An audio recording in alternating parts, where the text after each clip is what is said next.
Slipstream, developed by one-man team Andsor and published by Blitworks, grabs back to the time when Sega and Namco ruled the arcade racing genre. They both developed games that would enable to scale sprites at high speed and create fast-paced action and racing games before 3D was really a thing.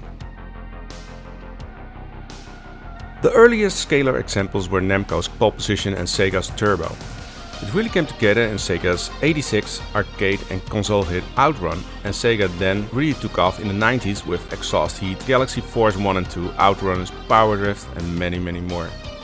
This game feels like a celebration of all those sprite scaling jams of the past. You run one of 5 different cars in a forking course with the ability to choose 1 or 2 road options to continue your journey through different locations, varying from sunny beach shores to vibrant cities with bright neon details, just like Outrun. Every level of road section has a competitor to beat. This is straightly up borrowed from the later Outrun games like Outrun 2.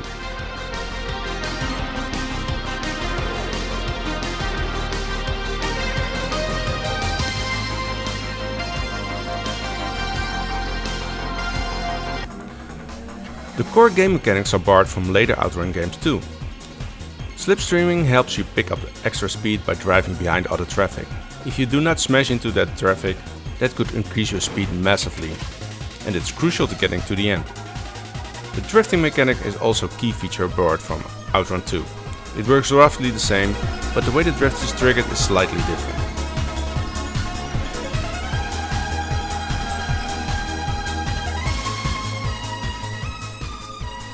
A drift is executed when you tap brake and immediately slam on the gas again. It takes quite a while to get used to and feels a bit sluggish at times. Certainly when you're confronted with tight corner combos. With that said, the game is filled with accessibility options, which enables you to tune the gameplay in many ways.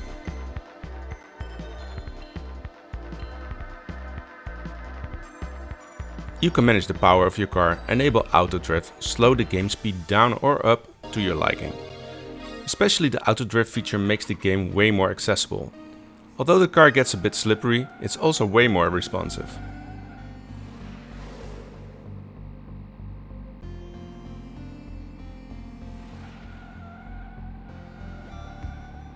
For me, the sweet spot of engaging gameplay and getting a good flow and rhythm for attacking corners seems to be somewhere between normal drifting and auto drift.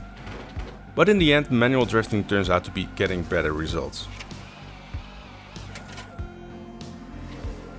With many modes and couch co-op multiplayer options, there's enough to do. The split screen mode supports up to 4 players, which would be a blast, if I would have any gaming friends.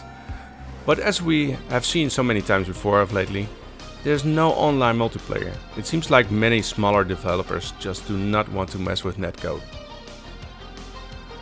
Unfortunately, it lacks any form of progression or unlockables, and thus it feels a little bit empty outside of the racing itself.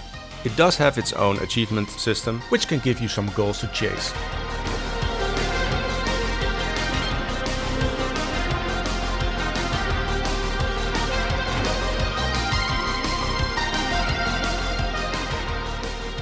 The graphics definitely stick to its original Outrun roots, with car sprites and super scaling sprites for objects and scenery. It generally looks good and moves by at a great stable pace, but some of the core sections, and especially backgrounds, look significantly better than others. The music fits the scene extremely well with its meaty tunes full of 80s genre tropes like Italo Disco and Jan Hammer-like synth tunes. Some of them are really catchy on their own. For example, the tune that is used in the game trailer. With quite a bit of variety and tempo, it really adds to the atmosphere of the game.